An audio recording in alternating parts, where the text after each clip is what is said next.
टोपीवाला और मांकड़। बहु समय पूर्वर जड़े टोपी विक्रेता गाँ को गाँ बुली टोपी बिक्री करुथिले। दिने खरा बेले से बहुत क्लांत होई पड़िले एवं गोटिए बड़ बरगछ मूले निजर टोपी बैग रखी सोई पड़िले। सेही गछ उपरे बहुत गुड़िए मांकड़ रहुथिले। टोपीवाला शोइथिबा देखि मांकड़ माने तळकु आसिले, ब्याग खोलिले एवं सबु टोपी नहीं मुंडरे पिंधि गछ उपरकु चढ़ी गले। किछि समय परे टोपीवालार निद भांगिला। से देखिले ब्याग खाली। उपरकु चाहिबा बेलकु सबु मांकड़ टोपी पिंधि बसिछंती।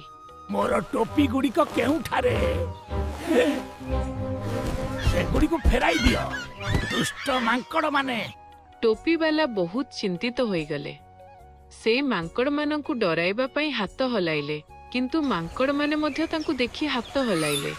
से पत्थर फिंगिले। मांकड़ माने गछरु फल तोली तांको उपरकु फिंगिले। हठात टोपीवालांको मुंडकु एक बुद्धि आसिला। से जानिथिले जे मांकड़ माने अनुकरण प्रिय। से निज मुंडरे पिंधिथिबा टोपीटिकु बाहर करी तळकु फिंगी देले।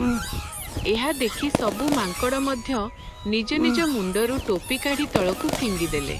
टोपीवाला शीघ्र सबु टोपी गोटाईरे भरिले एवं खुशी सेठारु चलीगले। शिक्षा विपद समय धैर्य नहराई बुद्धि प्रयोग कले सबु समस्यार समाधान मिली थाए।